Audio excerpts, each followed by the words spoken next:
Sur cette prise aérienne, le site de recasement de Ouro Daban, situé à l'entrée de la ville de Yagua, semble plutôt normal. Mais une fois que l'on s'approche des lieux, c'est la catastrophe qui se présente aux yeux du reporter. Voilà donc des logis de fortune où ces victimes des inondations à Yagua ont été relogées. Vous voyez à quoi ça ressemble. Alors on voit un peu, hein, c'est pas très terrible ça. Donc les gens dorment là, comme ça, presque à la belle étoile, depuis des mois. De ce qui tenait lieu de site de recasement des victimes des inondations des mois de septembre et d'octobre 2024, il ne reste plus que des vestiges et le mot n'est pas fort. On dirait qu'une autre catastrophe est passée par là, rendant davantage la vie difficile aux sinistrés. On se débrouille seulement comme ça. On dormait dans la chambre sinon. On peut encore partir. On est là comme ça. On se débrouille comme ça pour qu'on mange même. On part d'abord en brousse, on cherche le bois, on amène ça au marché. Et les autres femmes qui partent au marché, ils vendent aussi les choses au marché, ils rentrent le soir. On est là comme ça. Vous vivez un peu comme en famille? Oui. Le soir arrive là, vous lancez le matelas, chacun se débrouille. Non, on dort dehors dans la nuit là, comme le bois là, il fait chaud là, on dort dehors. On ne peut pas dormir dans la chambre comme ça là, c'est très chaud. Vous avez tout perdu, votre maison, tout était parti? Tout, même le chèvre, le canard, même les femmes qui étaient enceintes, ils ont avorté. Même il y a les autres qui étaient parmi nous, ils ont mort. Toute notre chose là, c'est parti dans l'eau comme ça. Ces nombreuses tentes, qui offraient jadis un brin de réconfort à leurs occupants, ont subi les affres des intempéries, au point où aujourd'hui, elles ne tiennent presque plus debout.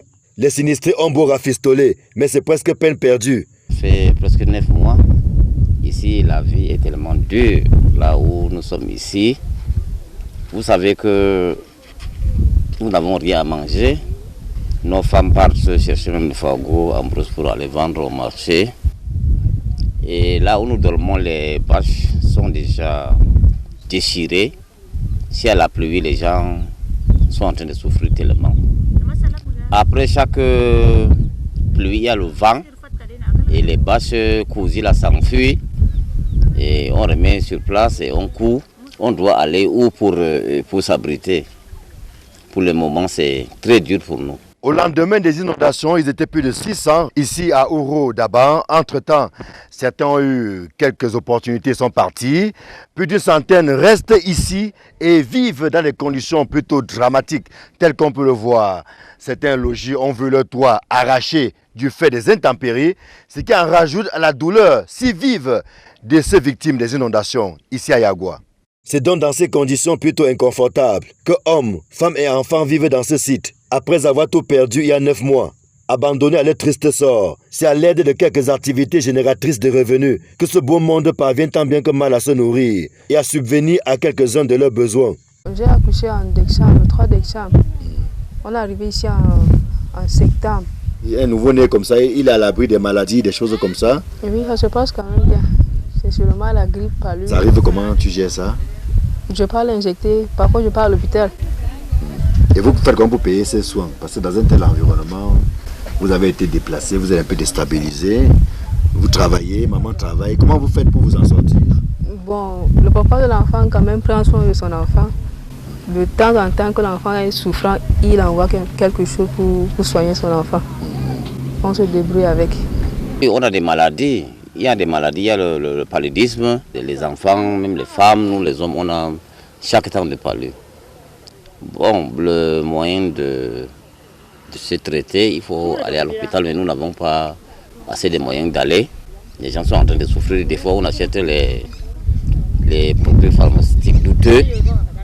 On est obligé, quand on n'a pas le moyen d'aller là, c'est des pharmacies de marché qu'on se sert.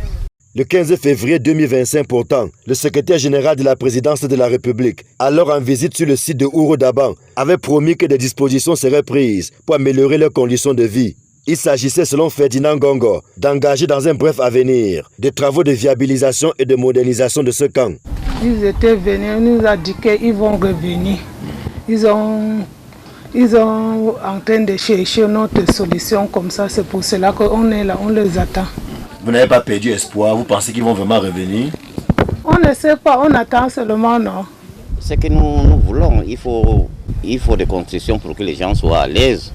S'il y a des maisons déjà, les gens habitent et c'est mieux pour le moment. On n'a rien, on a tout perdu.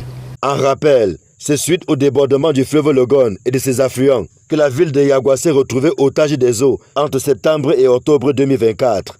Et alors que la météo annonce d'importantes précipitations cette année encore, ces sinistrés dont le nombre a augmenté entre-temps, avec de nouvelles naissances, ne savent à quel sens se vouer.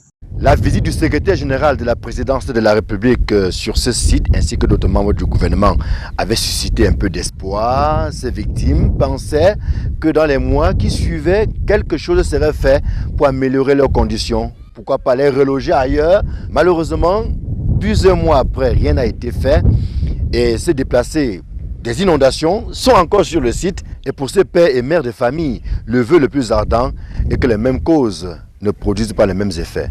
Ici sur le site de Ouro Daban, à Yagua, Amadou Daïrou, Marcelin Gansop, Equinox Télévision.